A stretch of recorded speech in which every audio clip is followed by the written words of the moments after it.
बंदी छोड़ सतगुरु रामपाल जी परमेश्वर जी की जय हो। सत्सारी भाई और बहनों, परमपिता परमेश्वर सतगुरु रामपाल जी भगवान के आशीर्वाद से यथार्थ भक्ति बोध के सरलार्थ के ऊपर वीडियो बन रहे हैं।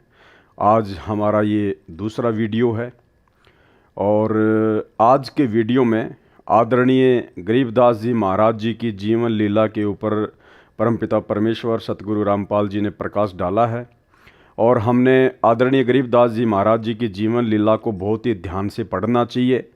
पहली बात तो सतगुरु रामपाल जी भगवान ने अपने कर कमलों से लिखा है, इसको पढ़ने से भी हमें पुण्य की प्राप्ति होगी।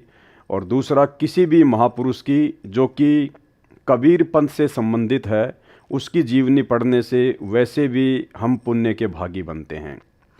और ये जीवनी पढ़ना इसलिए भी ज़रूरी है क्योंकि तीनों समय की जो आरतियां हैं उनमें ज़्यादातर वाणियां आदरणीय गरीबदास जी महाराज जी की ही हैं। तो वीडियो शुरू करने से पहले परम पूज्य सतगुरु रामपाल जी परमेश्वर जी से आशीर्वाद प्राप्त करते हैं, उनका जयकारा लगाते हैं। बंदी छोड़ सतगुरु रामपाल जी परमेश्वर जी की जय हो। परमपिता परमात्मा सारी सृष्टि के रचनहार, कुल मालिक, असंख्य ब्रह्मांडों के स्वामी, जगत गुरु, तीनों लोकों में प्रवेश करके सबका धारण पोषण करने वाले राजाधिराज, आत्माधार, नाथों के नाथ, देवों के देव महादेव, सर्वेश्वर महेश्वर, मृत्युंजय, अजरो अमर, आदि अनादि सनातनी प्रभु, जगत पिता जगदीश्वर, श्री श्री 1008 की उपाधि के वास्तविक अधिकारी, अकाल मूर्त सौद स्वरूपी राम वासुदेव, सर्वगतम ब्रह्म, परम पूज्य, प्रथम पूज्य, परम संत, परम पुरुष, परम धनी, परम दयालु, सत्य कबीर, हक्का कबीर, अल्लाहु कबीर, अल्लाहु अकबर, बाखबर, अल्लाह ताला, जगत के तारणहार, जगत के मुक्तिदाता, जगत के जगन्नाथ, हारे के सहारे, हिंदुओं के राम, मुसलमानों के अल्लाह, सिखों के वाहिगुरु, ईसाइयों के मसीह, दया के सागर दयानिधि, करुणा के सागर करुणानिधि, स्वयंभू परिभू, संकट मोचन, कष्ट हरण, मंगल करण, दुख भंजन, अविगत कबीर, निर्विकार निर्विषम परमात्मा, अलय अलेख सतगुरु, आदि अनादि सतगुरु, असली मर्यादा पुरुषोत्तम, असली राम, असली कृष्ण, असली घनश्याम, असली मुरारी, राजाओं के राजा, महाराजाओं के महाराजा, शहंशाहों के शहंशाह, सम्राटों के सम्राट, भगवानों के भगवान, अल्लाहों के अल्लाह, प्रभुओं के प्रभु, मसीहाओं के मसीह, सच्चे वाहिगुरु, बाबाओं के बाबा, पीरों के पीर, सेठों के सेठ, जगत सेठ, सावड़सा सेठ, सर्वगुण संपन्न, अनंत कोटि कलाओं के स्वामी, अनंत कोटि ब्रह्मांडों के नायक, योगियों में महायोगी, ध्यानियों में महाध्यानी, सिद्धों में परम सिद्ध, ज्ञानियों में तत्वज्ञानी, ब्रह्म ज्ञानी, महाज्ञानी, परम ज्ञानी, सर्वश्रेष्ठ ज्ञानी, युवा कबीर, समर्थ कबीर, असमवात, अमित ओझा, सच्चे रहनुमा, करीम अल्लाह, सुभान अल्लाह, दुनिया के अंतिम पैगंबर, 8 सितंबर 1951 से गांव धनाना, जिला सोनीपत, हरियाणा, भारतवर्ष की पावन भूमि पे प्रकट रियल कल की भगवान श्री नारायण साकार हरि, रियल बाबा साहेब, संत श्रोमणी सतगुरु रामपाल जी परमेश्वर जी के चरण कमल में साध संगति से जुड़े हुए हम सभी सत्सेवक भाई बहनों का अनंत कोटि दंडवत प्रणाम। तो भूमिका में सतगुरु रामपाल जी परमेश्वर जी ने 2 शब्द के अंतर्गत आदरणीय गरीबदास जी महाराज जी की जीवन लीला शुरू की है, जो कि 8 पेज की है। तो परमेश्वर हमें क्या समझा रहे हैं? भक्ति बोध की वाणी का सरलार्थ करने से पूर्व कुछ आवश्यक जानकारी करते हैं। भक्ति बोध में अधिक वाणी संत गरीबदास जी महाराज जी की हैं। संत गरीबदास जी का जन्म गांव छुडानी, जिला झज्जर, हरियाणा प्रांत में सन 1717 विक्रमी संवंत सन 1774 में हुआ। गांव छुडानी में गरीबदास जी महाराज जी का नानका है। ये गांव करोथा, जिला रोहतक, हरियाणा के रहने वाले धनखड़ गोत्र के थे। इनके पिता श्री बलराम जी का विवाह गांव छुडानी में श्री शिवलाल सिहाग की बेटी रानी देवी से हुआ था। श्री शिवलाल जी का कोई पुत्र नहीं था, इसलिए श्री बलराम जी को घर जमाई रख लिया था। गांव छुडानी में रहते 12 वर्ष हो गए थे तब संत गरीबदास जी महाराज जी का जन्म छुडानी गांव में हुआ था। अब यहाँ परमेश्वर जी ने आदरणीय गरीबदास जी महाराज जी के रूप में एक भगत के रूप में भूमिका की। तो परमेश्वर जी यहाँ पे जन्म शब्द का यूज कर रहे हैं क्योंकि हमारी चरम दृष्टि को धोखा देते हुए और काल को धोखा देते हुए परमात्मा इस 21 ब्रह्मांड में सतगुरु रूप धारण करके अपना ज्ञान प्रचार करते हैं। जबकि वास्तविकता ये है कि आदरणीय गरीबदास जी महाराज स्वयं ही कबीर परमात्मा थे और इसका जीता जागता उदाहरण प्रमाण आपको परम पूज्य सतगुरु रामपाल जी परमेश्वर जी के मुख कमल से एक छोटा सा 2 मिनट का सत्संग सुनाते हैं, जिसमें परमेश्वर जी ने जिक्र किया कि जब आदरणीय गरीबदास जी महाराज मात्र 3 दिन के थे, मात्र 3 दिन के शिशु रूप में, उस समय उन्होंने अर्जुन और सर्जुन को सार नाम दिया था। तो भाई और बहनों, यदि ये एक भगत होते, आम जन होते, तो 3 दिन की उम्र में कैसे अर्जुन और सर्जुन को, जो कि उन्होंने 650 साल पहले जब ये कबीर दास नाम से काशी में प्रकट हुए थे, तो उन्होंने वचन दिया था अर्जुन और सर्जुन को कि आज से 200-250 वर्ष के बाद में मैं गांव छुड़ानी में आऊँगा, उस समय तुम्हें सारनाम देकर तुम्हारा उद्धार करूँगा। तो जैसे ही आदरणीय गरीबदास जी महाराज लीलामय रूप में गांव छुड़ानी में प्रकट हुए, उन्होंने सौपन के माध्यम से अर्जुन और सर्जुन को बता दिया था कि गांव छुड़ानी में मैं आ चुका हूँ। और मात्र 3 दिन की उम्र में परमेश्वर ने शिशु रूप में अर्जुन और सर्जुन को सार नाम दिया। आप स्वयं सुनिए सतगुरु रामपाल जी परमेश्वर जी के मुख कमल से। और ये सारी बातें भाई और बहनों आपको इसलिए बताई जा रही हैं क्योंकि आगे जब हम यथार्थ भक्ति बोध के सरलार्थ को पढ़ेंगे तो हमने आदरणीय गरीबदास जी महाराज जी को परमेश्वर जी के रूप में ही लेकर चलना पड़ेगा। तभी हमें सतगुरु रामपाल जी परमेश्वर जी का वर्तमान वाला लीलामय जीवन समझ में आएगा। आपका गुरु कित है महाराज कि आपके घर में, मेरे घर में अवकाल जो बच्चा पैदा हुआ है 3 दिन का हो रहा है, परसों जो पैदा हुआ, और गुरु कहाँ वो गुरु से हमारा ने बोला जी आप यहाँ पौड़ी में बैठो, मैं लड़के ने यहीं ले आऊंगा, आप तो चला भी नहीं जा सकता, हाथ जोड़ के न बोलो जोलम हो जाएगा, एक सजाते ही परेशान राड़ा ना लाइयो गड़ जाएंगे कत आम चालेंगे। तो बोला जी चालन जोगे तो कोई ना, चाहे मर जाए आराम है, जाएंगे उसके बारे में आगे उड़ा माथा टेकेंगे आगे।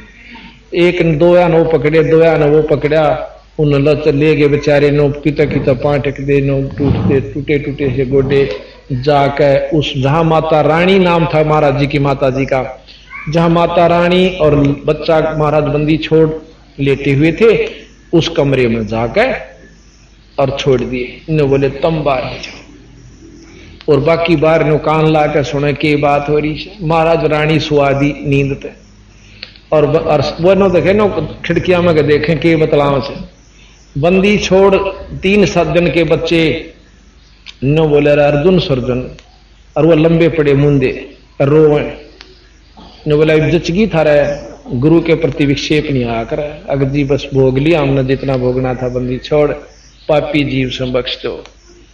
नो बोला आज के बाद प्रण कर लो, कभी भी गुरु के प्रति विक्षेप नहीं लाना, गुरु मानस कर जानते वह नरकइये अंध, महादुखी संसार में आग यम के फल। नो बोला बैठे हो, महाराज की शक्ति तो वो एकदम नो बैठे हो गए। नो बोला नाम लो, उपदेश दिया, और भजन करोगे, भजन किया और जाओ मुक्त हो जाओगे। इतना कह के उसने ठाक बलराम जी उनके पौड़ी में ले आए, 2-3 दिन वहां डटे, उसी समय शरीर त्याग कर सतलोक। गांव छुड़ानी में रहते 12 वर्ष हो गए थे तब संत गरीबदास जी महाराज जी का जन्म हुआ था। श्री शिवलाल जी के पास 2500 बीघा, बड़ा बीघा जो वर्तमान के बीघा से 2.75 बड़ा होता था, जमीन थी, जिसके वर्तमान में 1400 एकड़ जमीन बनती है। उस सारी जमीन के वारिस श्री बलराम जी हुए तथा उसके पश्चात उनके इकलौते पुत्र संत गरीबदास जी उस सारी जमीन के वारिस हुए। उस समय पशु अधिक पाले जाते थे, लगभग 150 गौवें थी, बलराम जी रखते थे। उनके चराने के लिए अपने पुत्र गरीबदास जी के साथ अन्य कई चरवा, पाली, गवाले किराए पर ले रखे थे। वे भी गौओं को खेतों में चराने के लिए ले जाया करते थे। जिस समय संत गरीबदास जी 10 वर्ष की आयु के हुए, वे गायों को चराने के लिए नला नामक खेत में गए हुए थे। फाल्गुन मास को सुदी द्वादशी के दिन लगभग 10 बजे परम अक्षर ब्रह्म एक जिंदा महात्मा के वेश में मिले, कंवारी गाय का दूध पिया। जिंदा वेशधारी परमात्मा से ग्वालों ने दूध पीने का आग्रह किया तो परमेश्वर ने कहा कि मैं कंवारी गाय का दूध पीऊँगा। गरीबदास बालक ने एक बछिया जिसकी आयु 1.5 वर्ष की थी जिंदा बाबा के पास लाकर खड़ी कर दी। परमात्मा ने बछिया की कमर पर आशीर्वाद भरा हाथ रख दिया। बछिया के स्तन लंबे लंबे हो गए। एक मिट्टी के 5 किलोग्राम की क्षमता के पात्र को बछिया के स्तनों के नीचे रखा। स्तनों से अपने आप दूध निकलने लगा। मिट्टी का पात्र भर जाने पर दूध निकलना बंद हो गया। पहले जिंदा बाबा ने पिया, शेष दूध को अन्य ग्वालों को पीने के लिए कहा तो जो बड़ी आयु के ग्वाले संख्या में 10-12 थे कहने लगे कि बाबा जी, कंवारी गाय का दूध तो पाप का दूध होता है, हम नहीं पिएंगे। दूसरे, आप न जाने किस जाति के हो, आपका झूठा दूध हम नहीं पिएंगे। तीसरे, यह दूध आपने जादू जंत्र करके निकाला है, हम पर जादू जंत्र का कुप्रभाव पड़ेगा। भाइयों और बहनों, परमात्मा कहते हैं सकल पदार्थ है जगमाही और भाग बिना नर पावत नाही। तो इन आत्माओं के भाग्य में वो परमेश्वर जी का जिसको वो झूठा दूध समझ रहे थे वो अमृत दूध इनके भाग्य में नहीं था। यह कहकर जिस जांडी के वृक्ष के नीचे बैठे थे वहां से चले गए। दूर जाकर किसी पेड़ के नीचे बैठ गए। तब बालक गरीबदास जी ने कहा कि हे बाबा जी, आपका झूठा दूध तो अमृत है, मुझे दीजिए। कुछ दूध बालक गरीबदास जी ने पिया। परमेश्वर जिंदा वेशधारी ने संत गरीबदास जी को ज्ञान उपदेश दिया, तत्व ज्ञान बताया। संत गरीबदास जी के अधिक आग्रह करने पर परमेश्वर ने उनकी आत्मा को शरीर से अलग किया और ऊपर के रूहानी मंडलों की सैर कराई। एक ब्रह्मांड में बने सर्व लोकों को दिखाया। श्री ब्रह्मा जी, श्री विष्णु तथा शिव जी से मिलाया। उसके पश्चात ब्रह्मलोक तथा श्री देवी दुर्गा का लोक दिखाया। फिर 10वें द्वार ब्रह्मरंध्र को पार करके ब्रह्मकाल के 21 ब्रह्मांडों के अंतिम छोर पर बने 11वें द्वार को पार करके अक्षर पुरुष के 7 शंख ब्रह्मांड वाले लोक में प्रवेश किया। संत गरीबदास जी को सर्व ब्रह्मांड दिखाए, अक्षर पुरुष से मिलाया। पहले उसके 2 हाथ थे, परंतु परमेश्वर के निकट जाते ही अक्षर पुरुष ने 10,000 हाथों का विस्तार कर लिया, जैसे मोर पक्षी अपने पंख को फैला लेता है। अक्षर पुरुष को जब संकट का अंदेशा होता है तब ऐसा करता है, अपनी शक्ति का प्रदर्शन करता है। क्या कह रहे हैं परमात्मा? जब 7 शंख ब्रह्मांडों के स्वामी अक्षर पुरुष को भी संकट का अंदेशा होता है, जब उसको भय लगता है, तब ऐसा करता है, अपनी शक्ति का प्रदर्शन करता है। यानी 21 ब्रह्मांड का स्वामी है काल ज्योति निरंजन और 7 शंख ब्रह्मांड का स्वामी है अक्षर पुरुष। यानी अक्षर पुरुष के 7 शंख ब्रह्मांडों के आगे, उसकी शक्ति के आगे ये काल ज्योति निरंजन तो कुछ भी नहीं है। और उसके 10,000 हाथ हैं, जबकि काल के मात्र 1,000 हाथ हैं और अक्षर पुरुष के 10,000 हाथ हैं। और परमेश्वर कह रहे हैं जब अक्षर पुरुष को भी किसी संकट का अंदेशा होता है तो वो अपनी शक्ति का प्रदर्शन करता है। तो भाइयों और बहनों, इससे एक बात साफ होती है जो परमेश्वर बताते हैं कि कबीर परमेश्वर सतगुरु रामपाल जी के अलावा इस सृष्टि में कोई भी व्यक्ति, कोई भी प्राणी निर्भय नहीं है। सबको भय व्याप्त है, क्योंकि सब जीव हैं, सब आत्मा हैं। तप करके, भक्ति करके सब ने बड़े बड़े जो है वो पद प्राप्त अवश्य कर रखे हैं, लेकिन है सब के सब जीव श्रेणी में। केवल एक ही शक्ति है पूरी सृष्टि में जो निर्विकार है, निर्भय है। निर्विकार निर्भय तू ही और सकल भयमान, और सब पर तेरी साहिबी, तुझ पर साहिब नाय। केवल सतगुरु रामपाल जी परमेश्वर जी, अर्थात वर्तमान में रियल कबीर सतगुरु रामपाल जी के अलावा कोई भी निर्भय नहीं है। अक्षर पुरुष को जब संकट का अंदेशा होता है तब ऐसा करता है, अपनी शक्ति का प्रदर्शन करता है, क्योंकि अक्षर पुरुष अधिक से अधिक 10,000 हाथ ही दिखा सकता है। इसके 10,000 हाथ हैं। क्षर पुरुष यानी काल के 1,000 हाथ हैं, जो गीता अध्याय 10 व 11 में अपना 1,000 हाथों वाला विराट रूप दिखाया। गीता अध्याय 11 श्लोक 46 में अर्जुन ने कहा कि हे सहस्त्र बाहु, अर्थात 1,000 भुजाओं वाले, अपने चतुर्भुज रूप में आइए। संत गरीबदास जी को अक्षर पुरुष के 7 संग ब्रह्मांडों के भेद बता व आंखों दिखाकर परमेश्वर जिंदा बाबा 12वें द्वार के सामने ले गया, जो अक्षर पुरुष के लोक की सीमा पर बना है, जहाँ से भंवर गुफा में प्रवेश किया जाता है। जिंदा वेशधारी परमेश्वर कबीर जी ने संत गरीबदास जी को बताया कि जो 10वां द्वार ब्रह्मरंध्र है वह मैंने सतनाम के जाप से खोला था। जो 11वां द्वार है वह मैंने तत् तथा सत जो सांकेतिक मंत्र है उससे खोला था। अन्य किसी भी मंत्र से उन द्वारों पर लगे ताले नहीं खुलते। अब यह 12वां द्वार है, यह मैं सत शब्द अर्थात सार नाम से खोलूंगा। इसके अतिरिक्त किसी नाम के जाप से यह नहीं खुल सकता। तब परमात्मा ने मन ही मन में सार नाम का जाप किया। ये केवल परमेश्वर जी ने मात्र आप और हमें बताने के लिए कि सतलोक में प्रवेश करने के लिए सार नाम की कमाई अति आवश्यक है, और सार नाम की कमाई से ही 12वां द्वार खुल सकता है, जहाँ से हम सतलोक में प्रवेश करते हैं। और किसी भी नकली नाम से, नकली मंत्र से 12वां द्वार, 10वां द्वार या 11वां द्वार नहीं खुलता है।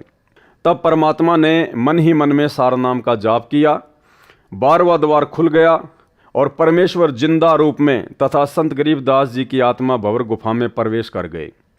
फिर सतलोक में प्रवेश करके उस श्वेत गुम्बज के सामने खड़े हो गए, जिसके मध्य में सिंहासन, उर्दू में तख्त कहते हैं, उसके ऊपर तेजो में श्वेत नर रूप में परम अक्षर ब्रह्म जी विराजमान थे, जिनके एक रोम अर्थात शरीर के बाल से इतना प्रकाश निकल रहा था जो करोड़ सूर्यों तथा इतने ही चांदों से मिले जुले प्रकाश से भी अधिक था।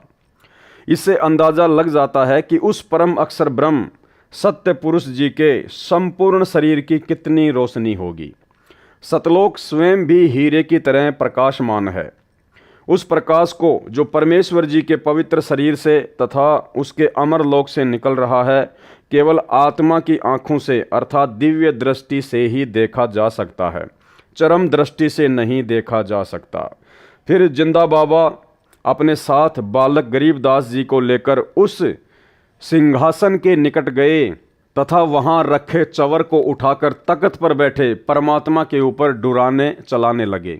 बालक गरीबदास जी ने विचार किया कि यह है परमात्मा और यह बाबा तो परमात्मा का नौकर है, सेवक है, जो मुझे अपने साथ नीचे से ऊपर लेके आया है। उसी समय तेजो में शरीर वाला प्रभु सिंहासन त्याग कर खड़ा हो गया, जिसको गरीबदास जी परमात्मा समझ रहे थे, जो सिंहासन पर बैठा हुआ था तेजोमय रूप में, वो सिंहासन से खड़ा हो गया और जिंदा बाबा के हाथ से चवर ले लिया और जिंदा बाबा को सिंहासन पर बैठने का संकेत किया। जिंदा वेशधारी प्रभु असंख्य ब्रह्मांडों के मालिक के रूप में सिंहासन पर बैठ गए। पहले वाला प्रभु जिंदा बाबा पर चवर करने लगा। संत गरीबदास जी विचार कर ही रहे थे कि इनमें परमेश्वर कौन है। इतने में तेजों में शरीर वाला प्रभु जिंदा बाबा वाले शरीर में समा गए, दोनों मिलकर एक हो गए। भाई और बहनों, ये जो भ्रमणा है गुरु और परमात्मा को अलग अलग मानने की, ये आदरणीय गरीबदास जी महाराज जी की इस जीवनी से आप और हमारे दिलो दिमाग से हट जानी चाहिए, मिट जानी चाहिए। परमेश्वर का काम परमेश्वर ही कर सकते हैं। परमात्मा का काम सतलोक से आके कोई आम प्राणी, कोई आम जीव नहीं कर सकता। परमात्मा कहते हैं जिसका काम उसी को साजे और करे तो मूर्ख बाजे। आज से पहले परमेश्वर ने हमें जितने भी उदाहरण दिए हैं, चाहे वो आदरणीय धर्मदास जी का जीवन हो, गरीबदास जी का हो, मलुकदास जी का हो, दादू जी का हो, नानक जी का हो, सबकी जीवन लीला में एक घटना बिल्कुल कॉमन रही है। क्या? वो कबीर परमात्मा स्वयं ही सतलोक से एक जिंदा महात्मा का रूप बनाकर, एक संत का रूप बनाकर या सतगुरु का रूप धारण करके नीचे आकर ज्ञान देता है, अच्छी आत्माओं को मिलता है। आदरणीय धर्मदास जी को भी परमात्मा ने यही कहा कि भाई मैं तो परमात्मा का भेजा हुआ नौकर हूँ, मैं तो परमात्मा का भेजा हुआ दास हूँ, आप लोगों को समझाने के लिए आया हूँ। ये नहीं कहा कि मैं खुद ही कबीर परमात्मा हूँ, मैं खुद ही सत्य पुरुष हूँ। यही लीला आदरणीय गरीबदास जी महाराज जी के साथ हुई। जिंदा महात्मा के रूप में आदरणीय गरीबदास जी महाराज जी को मिले। यही लीला उन्होंने दादू जी के साथ में की और नानक जी को भी बेई नदी पर जिंदा महात्मा के रूप में ही मिले और परमेश्वर का दास बताया, परमेश्वर का प्रतिनिधि बताया, नौकर बताया। और भाई बहनों, उसके बाद में जब वे महापुरुष उस जिंदा महात्मा के साथ में, जिसको वो मात्र एक बाबा समझ रहे थे, संत समझ रहे थे, परमात्मा का भेजा हुआ कोई दूत समझ रहे थे, जब वे सभी आत्माएं सतलोक देखने के लिए उनके साथ में जाती हैं, तो सबके साथ में यही लीला होती है, यही घटना घटित होती है। वहां जाते ही उन सब आत्माओं की चौंध टूट जाती है, उनका भ्रम निवारण हो जाता है। जब वे नीचे से ऊपर जाते हैं जिंदा बाबा के साथ में, और जब वे सतलोक में प्रवेश करते हैं, सिंहासन के पास जाते हैं, तो पहले से ही उनको परमेश्वर अपने किसी अन्य रूप में सिंहासन पर तेजोमय रूप में, नूरी रूप में बैठे हुए मिलते हैं। और जब वो आत्मा उनको देखती है, उनके नूर को, क्योंकि सतलोक में जाते ही ऑटोमेटिक हमारे को परमेश्वर जी के आशीर्वाद से दिव्य दृष्टि प्राप्त हो जाती है। हम इस चरम दृष्टि से उस परमेश्वर को नहीं देख सकते, इसलिए सतलोक में जाते ही परमात्मा हमें दिव्य दृष्टि दे देते हैं। तो गरीबदास जी ने देखा कि भगवान तो ये है, परमात्मा तो ये है जो सिंहासन पर बैठा हुआ है, और इनके शरीर में इतना तेज, 1 करोड़ सूरज और 1 करोड़ चांदों की रोशनी यदि इनके एक बाल से तुलना की जाए, तो परमेश्वर के बाल की चमक, नूर, आभा उन 1 करोड़ सूर्य और 1 करोड़ चंद्रमाओं के प्रकाश से भी ज्यादा है, और शीतल, मन को आनंद देने वाली। तो उन सभी भक्तों ने ये सोचा, सभी आत्माओं ने यही सोचा कि परमात्मा तो ये है, और ये जो जिंदा बाबा है ना, जो मेरे साथ आया है, जो मुझे अपने साथ में लेकर आया है, ये तो इसका कोई नौकर है यहाँ का। और फिर वो देखते हैं कि नीचे से जो जिंदा बाबा मुझे लेकर आया है, वो एक चवर उठाता है और पहले से सिंहासन पर बैठे हुए नूरी शरीर वाले परमात्मा के ऊपर चवर करने लगता है। तो उन आत्माओं को दृढ़ विश्वास हो जाता है कि भाई वास्तव में परमात्मा तो यही है जो सिंहासन पर बैठा हुआ है, और जो नीचे से मुझे लेके आया है ये तो इनका नौकर है, इनका सेवक है जिंदा बाबा तो। लेकिन कुछ ही समय बाद में वो क्या देखते हैं कि सिंहासन पर जो बैठा हुआ था नूरी शरीर वाला परमात्मा, वो खड़ा होता है और जिंदा बाबा के हाथ से चवर ले लेता है और जिंदा बाबा से प्रार्थना करता है, हाथ जोड़कर उनको संकेत करता है कि आप सिंहासन पर बैठिए। और वो जिंदा बाबा सिंहासन पर बैठ जाता है, असंख्य ब्रह्मांडों के स्वामी के तख्त पर, सिंहासन पर, गद्दी पर। और वो तेजोमय नूरी शरीर वाला परमात्मा जिंदा बाबा के ऊपर चवर करने लगता है।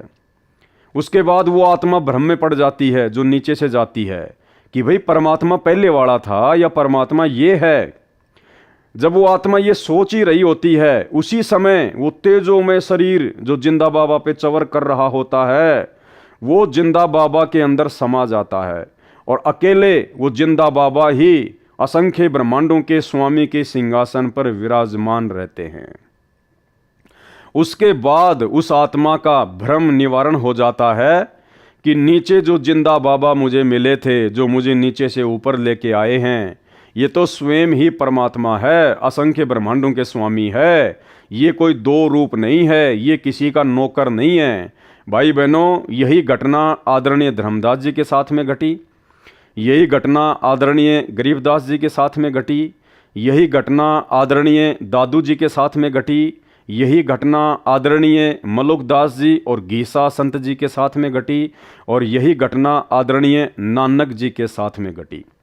और भाइयों और बहनों, इस घटना के माध्यम से परमात्मा आप और हमें समझाना चाहते हैं, क्योंकि ये सारी की सारी लीला, ये गरीबदास जी को निमित्त बनाना, गरीबदास जी के माध्यम से ये सदग्रंथ साहिब लिखवाना, ये प्रमाण देना, ये सारी की सारी बातें भाइयों और बहनों केवल आप और हम बिचली पीढ़ी वाले मंद बुद्धि भक्तों को ये यकीन दिलाने के लिए परमात्मा ने घटित की, ताकि अब हम इन सभी प्रमाणों को देखकर, इन लीलाओं को देखकर, इन घटनाओं को देखकर हम सहज में और आसानी से बिना किसी अपने गुरुदेव भगवान को परेशानी दिए समझ जाएं कि हमारे गुरुदेव भगवान स्वयं कबीर परमात्मा हैं। ये स्वयं असंख्य ब्रह्मांडों के स्वामी हैं, कबीर देव हैं, जो अनेक रूप धारण करके अनेक ब्रह्मांडों में अपनी लीला करते रहते हैं, जो तीनों लोकों में प्रवेश करके सबका धारण पोषण करते रहते हैं। यही परमात्मा यहाँ पर आज हमारे सतगुरुदेव जी के रूप में आए हुए हैं और यही परमात्मा अपने एक तेजोमय रूप में, नूरी रूप में, सतलोक में बैठकर असंख्य ब्रह्मांडों का संचालन कर रहे हैं। हमारी ये चौंध तोड़ने के लिए परमात्मा इस प्रकार की लीलाएं करते हैं, ताकि हमें, जब हम इस बिचली पीढ़ी में मोक्ष के प्राइम टाइम में पहुंच जाएं, तो उस समय हम आसानी से अपने गुरुदेव भगवान को, जो कि संत रूप में आए हुए हैं, सतगुरु रूप में आए हुए हैं, साहिब से सतगुरु भय, सतगुरु से भय संत, और धर धर वेख विशाल अंग, ये खेल आदि और अंत। हम केवल इन्हीं को अपना परमात्मा मान लें और अन्य में परमात्मा देखना बंद कर दें। इस कागज़ की फ़ोटो को, जो कि कबीर जी की मानी जाती है, इस काल्पनिक कागज़ की फ़ोटो को हम परमात्मा मानकर पूजना बंद कर दें और पूरा प्रेम, पूरी लगन, पूरा समर्पण, पूरा भाव, पूरी श्रद्धा केवल अपने गुरुदेव भगवान के प्रति ही समर्पित कर दें और इसी जन्म में अपना आत्म कल्याण करवा लें। केवल इसलिए परमेश्वर ने ये इतने सारे हमारे को उदाहरण दिए हैं। जिंदा बाबा के शरीर का तेज उतना ही हो गया जितना तेजों में पूर्व में सिंहासन पर बैठे सत्य पुरुष जी का था। कुछ ही क्षणों में परमेश्वर बोले, हे गरीबदास, मैं असंख्य ब्रह्मांडों का स्वामी हूँ। मैंने ही सर्व ब्रह्मांडों की रचना की है। सर्व आत्माओं को वचन से मैंने ही रचा है। 5 तत्व तथा सर्व पदार्थ भी मैंने ही रचे हैं। क्षर पुरुष अर्थात ब्रह्म तथा अक्षर पुरुष व उनके लोकों को मैंने ही उत्पन्न किया है। इनको इनके तप के बदले में सर्व ब्रह्मांडों का राज्य मैंने ही प्रदान किया है। मैं 120 वर्ष तक पृथ्वी पर कबीर नाम से जुलाहे की भूमिका करके आया हूँ। भारत देश के काशी नगर बनारस में नीरू नीमा नाम के पति पत्नी थे। वे मुसलमान जुलाहा थे। वे निसंतान थे।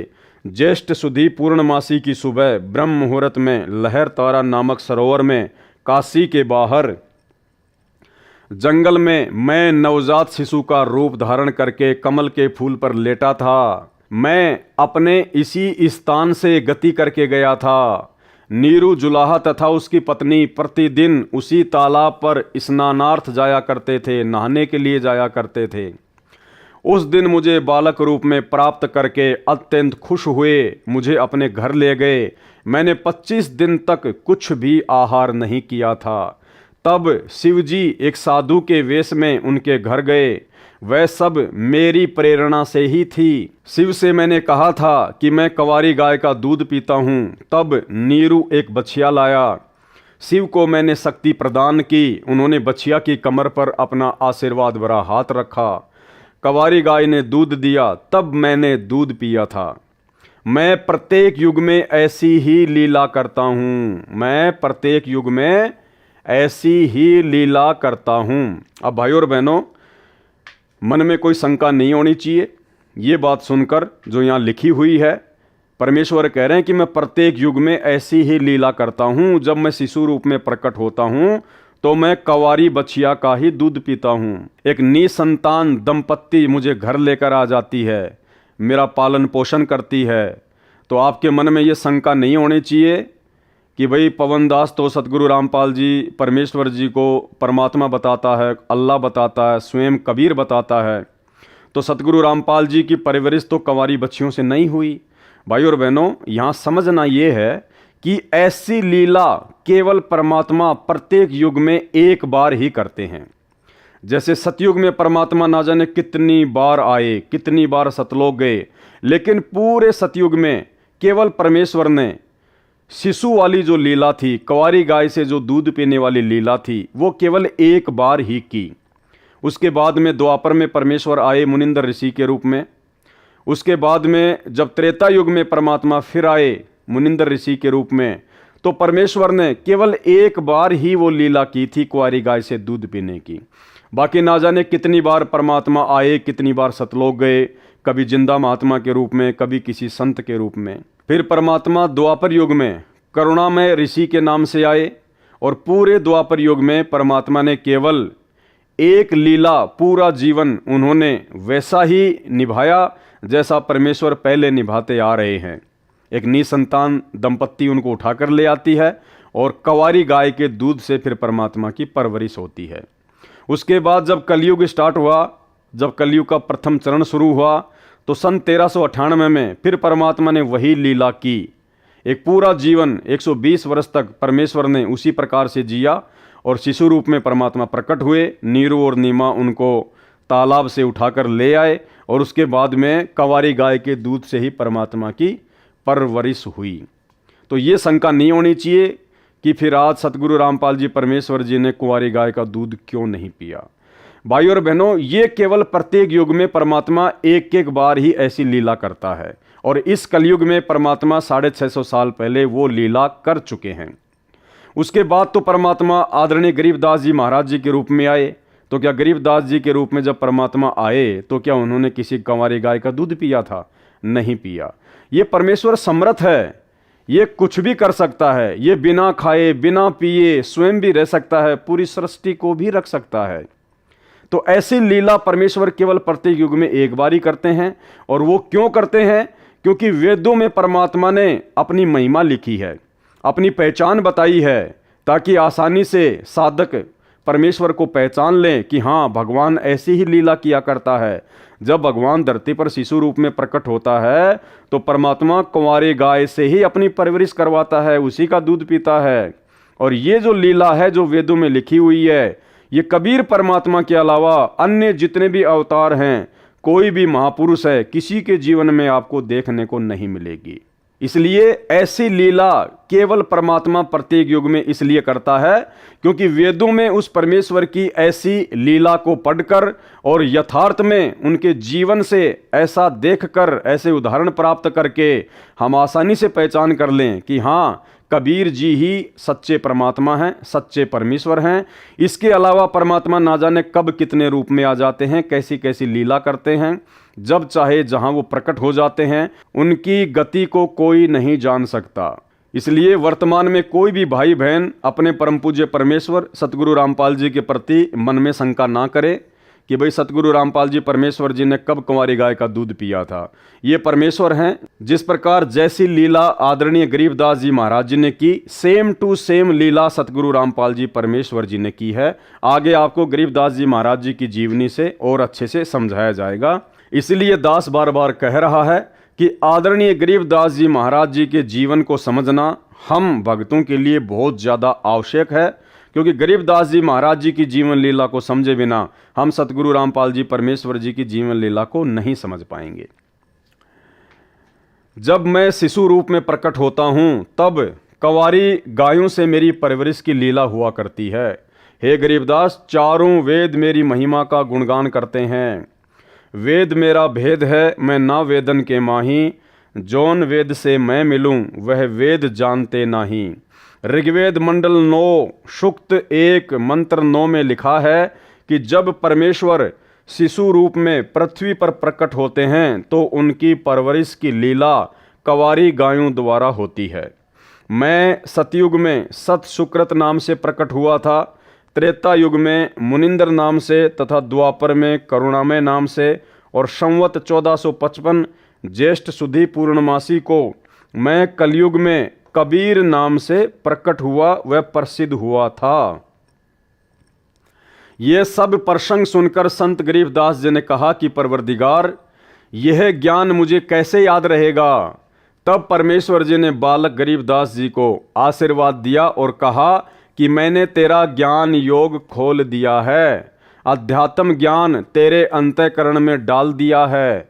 अब आप असंख्य युगों के पहले से लेकर वर्तमान तथा भविष्य का ज्ञान भी याद रखोगे। दूसरी ओर नीचे पृथ्वी पर शाम के 3 बजे के आसपास अन्य ग्वालों को याद आया कि गरीबदास नहीं है, लाओ उठाकर। तब एक पाली गया, उसने दूर से आवाज लगाई कि हे गरीबदास आजा, गायों के सामने खड़ा होकर अपनी बारी कर। हम बहुत देर से खड़े हैं। भगत गरीबदास जी नहीं बोले और न उठे, क्योंकि पृथ्वी पर तो केवल शरीर था, जीव आत्मा तो ऊपर के मंडलों की सैर कर रही थी। उस पाली ने निकट जाकर हाथ से शरीर को हिलाया तो शरीर जमीन पर गिर गया। पहले सुखासन पर स्थित था, यानी पहले वो शरीर जमीन पर बैठा हुआ था। ग्वाले ने देखा तो बालक गरीबदास को मृत पाया, मरा हुआ पाया। उसने शोर मचाया, अन्य ग्वाले दौड़े आए। उनमें से एक गांव छुडानी की ओर दौड़ा। छुडानी गांव से गांव कबलाना के रास्ते पर वह जांडी का पेड़ था, जिसके नीचे परमेश्वर जी जिंदा रूप में गरीबदास जी तथा अन्य पालियों के साथ बैठे थे। गांव कबलाना की सीमा के साथ वह खेत सटा हुआ था जो छुडानी गांव का है, जो गरीबदास जी का अपना ही खेत था। वह स्थान गांव छुडानी से 1.5 किलोमीटर दूर है। गांव छुडानी में जाकर उस पाली ने गरीबदास जी के पिता, माता, नाना, नानी को सब हाल बताया कि एक बाबा ने कवारी गाय का दूध जादू मंत्र करके निकाला। वह दूध हमने तो पिया नहीं, बालक गरीबदास ने पी लिया। हमने अभी देखा तो वह मर चुका है।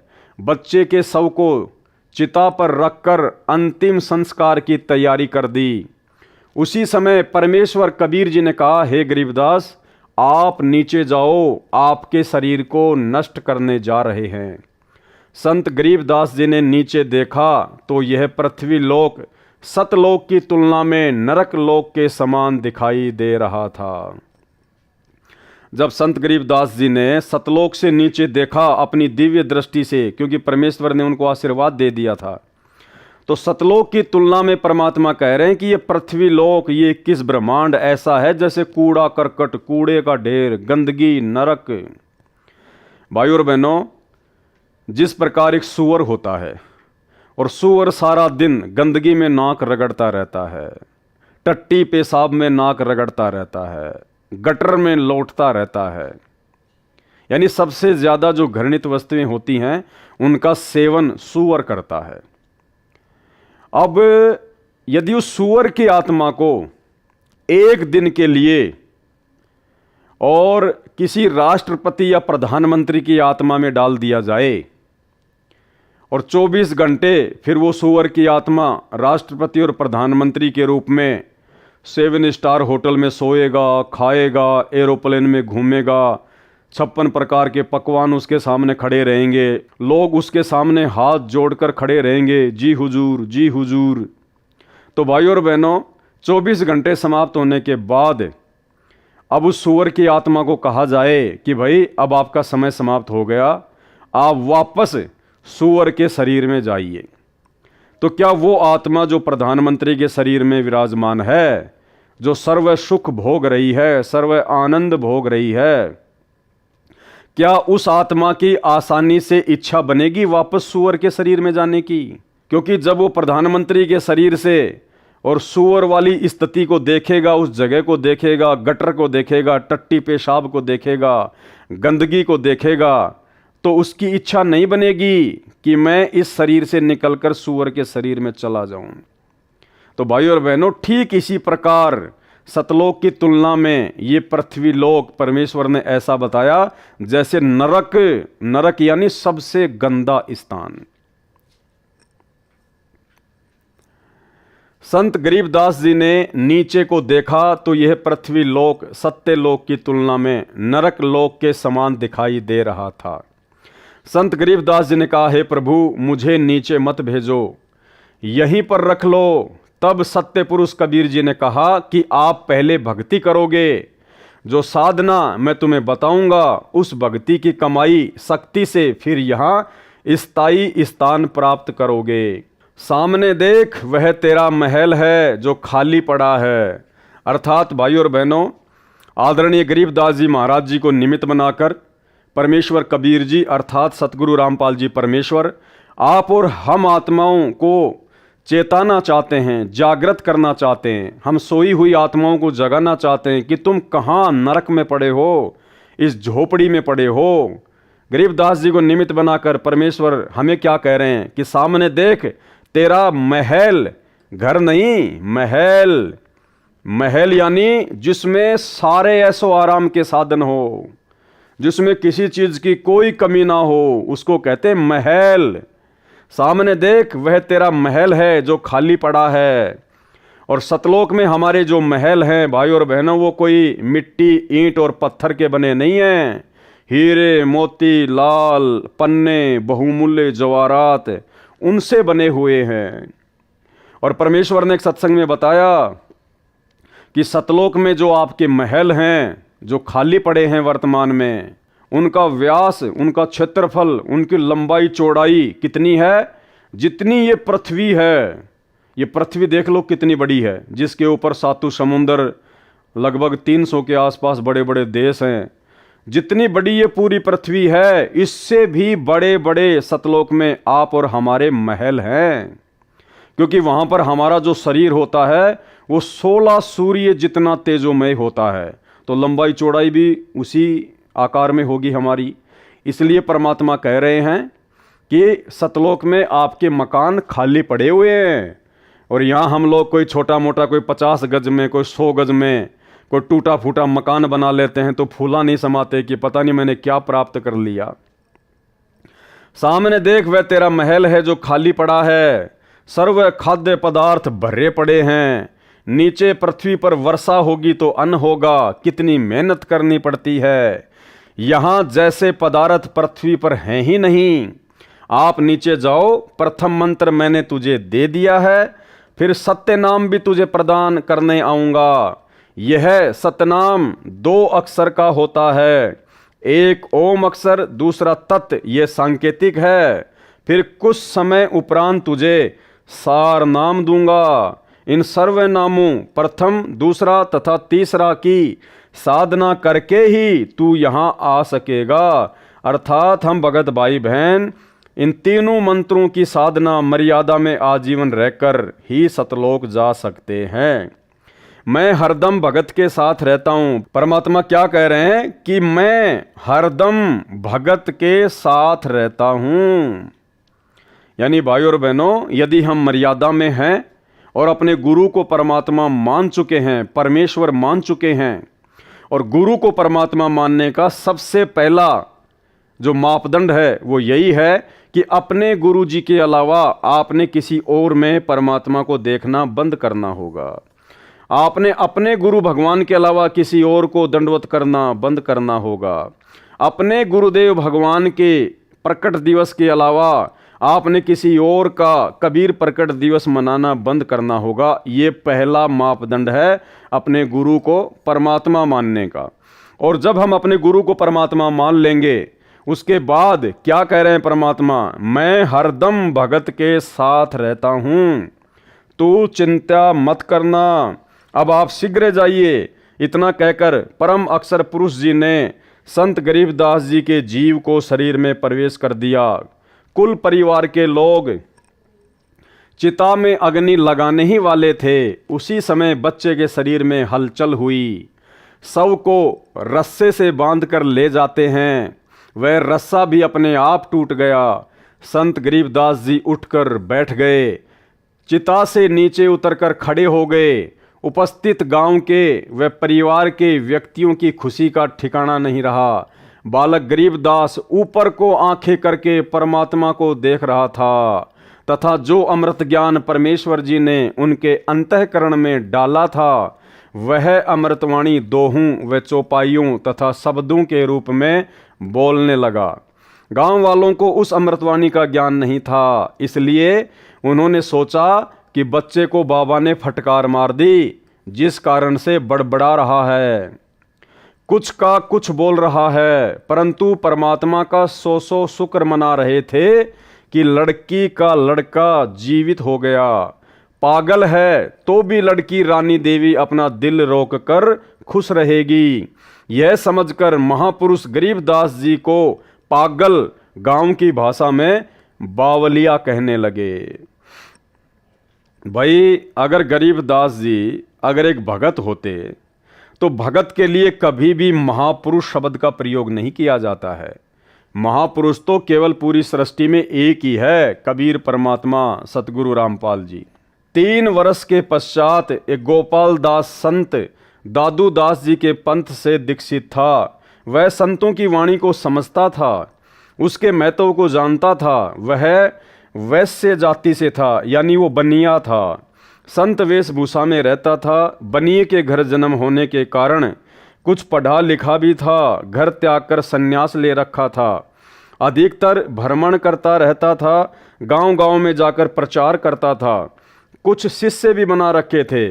उसका एक बैरागी गांव छुड़ानी का भी शिष्य था, वह उसके घर रुका हुआ था। उस शिष्य ने संत गोपाल दास जी से कहा कि हे गुरुदेव, हमारे गांव के चौधरी का दोहता यानी लड़की का लड़का किसी साधु की फटकार से पागल हो गया है। वह तो मर गया था, चिता पर रख दिया था। लड़की रानी की किस्मत से बच्चा जीवित हो गया, परंतु पागल हो गया। सब जगह झाड़ फूक करने वालों से भी इलाज करा लिया। अन्य दवाई पागलपन दूर करने की भी बहुत खिला ली, लेकिन कोई राहत नहीं मिली। उस शिष्य ने वह सर्व घटना भी बताई जो कवारी गाय का दूध निकलवाकर बच्चे गरीब दास जी को पिलाने की घटित हुई थी। फिर उसने कहा कि कहते हैं संत की विद्या को संत ही काट सकता है, कुछ कृपा करो गुरुदेव। संत गोपाल दास जी ने कहा कि बुलाओ उस लड़के को।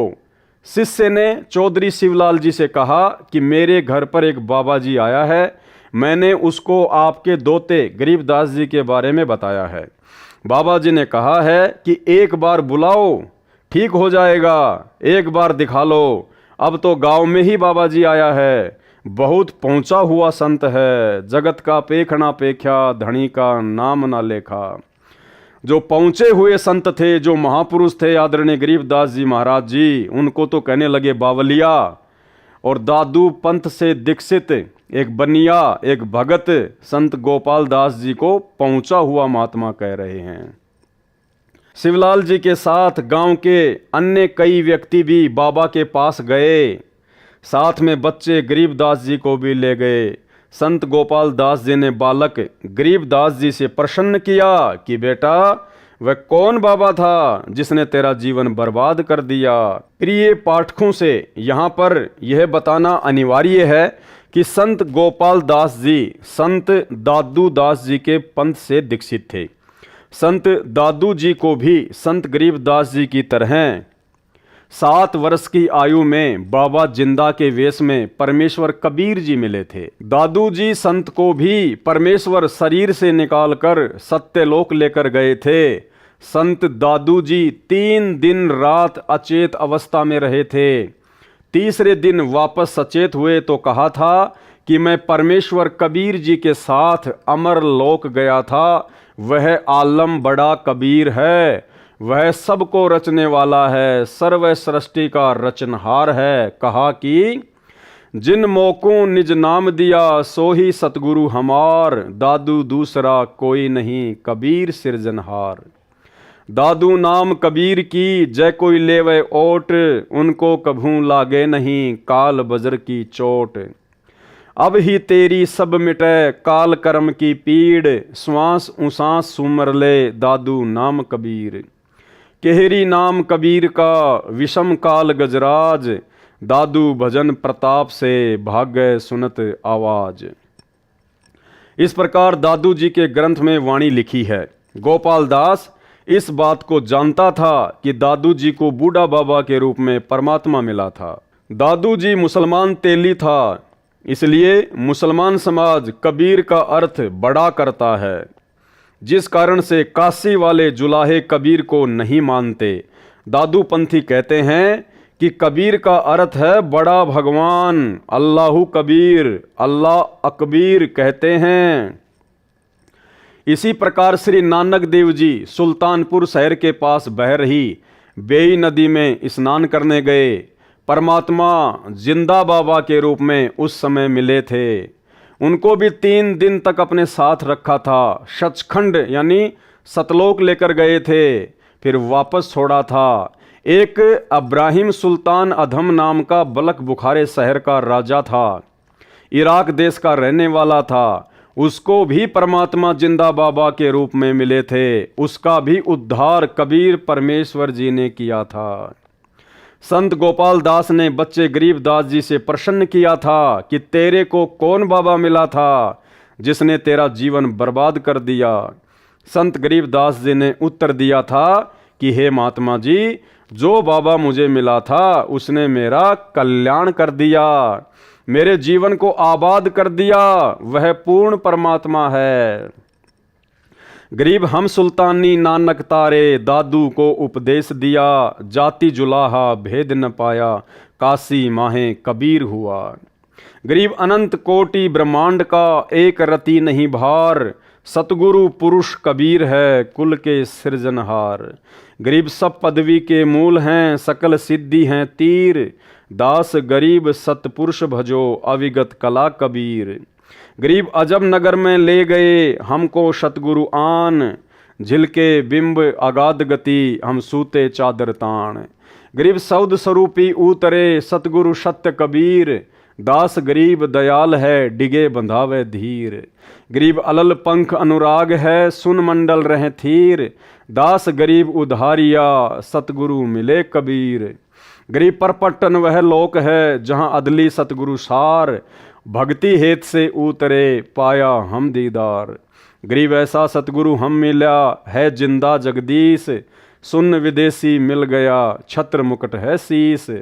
गरीब जमजोरा जांसे डरे धर्मराय धर धीर, ऐसा सतगुरु एक है अदली असल कबीर। गरीब माया का रस पिय कर हो गए डामाडोल, ऐसा सतगुरु हम मिला ज्ञान योग दिया खोल। गरीब जमजोरा जांसे डरे मिटे कर्म के लेख, अदली असल कबीर हैं कुल के सतगुरु एक।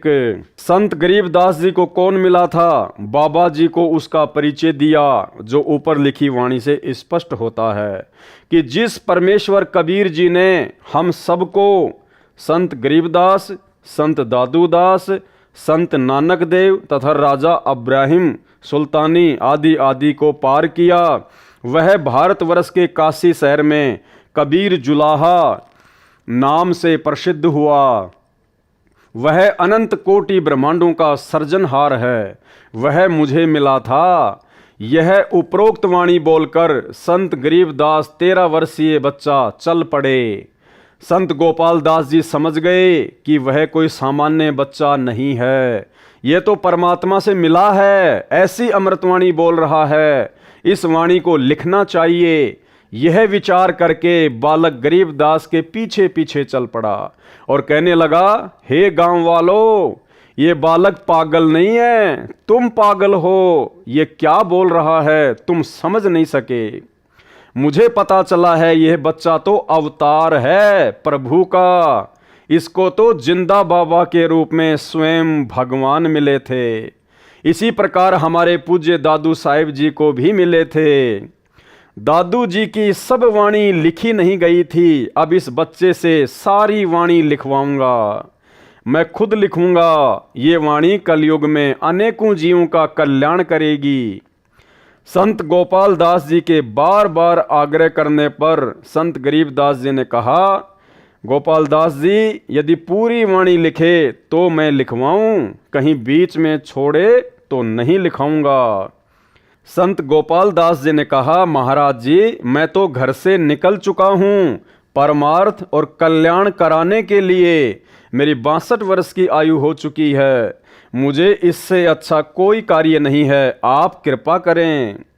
तब संत गरीबदास जी तथा संत गोपाल दास जी बेरी के बाग में एक जांडी के नीचे बैठकर वाणी को लिखवाने लगे।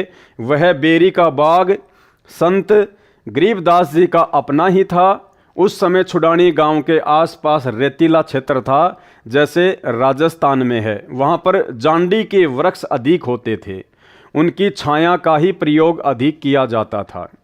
इस प्रकार संत गरीबदास जी ने परमात्मा से प्राप्त तत्व ज्ञान आंखों देखा हाल वाणी रूप में बोला तथा संत गोपाल दास जी ने लिखा। लगभग 6 महीनों तक यह कार्य किया, यानी आदरणीय सदग्रंथ साहिब को लिखने में लगभग 6 महीने का समय लगा संत गोपाल दास जी को। फिर जब जब किसी से वार्ता होती तो संत गरीबदास जी वाणी बोला करते थे, तो अन्य व्यक्ति भी लिख लिया करते थे, जिसको एक ग्रंथ रूप में हाथ से लिखा गया था। संत गरीबदास जी के समय से ही उस ग्रंथ का पाठ करना प्रारंभ हो गया था। उसको कुछ वर्षों पूर्व टाइप कराया गया था। उसी अमृतवाणी सागर अमृत से कुछ वाणी निकालकर भक्ति बोध पुस्तक में लिखी हैं।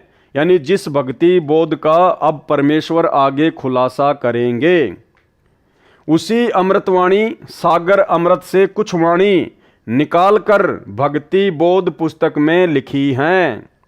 इसके अतिरिक्त परमेश्वर कबीर जी ने जो सूक्ष्म वेद अपने मुख कमल से बोला था, कबीर सागर, उस अमृत सागर कबीर सागर से निकालकर इसी भक्ति बोध पुस्तक में लिखी हैं।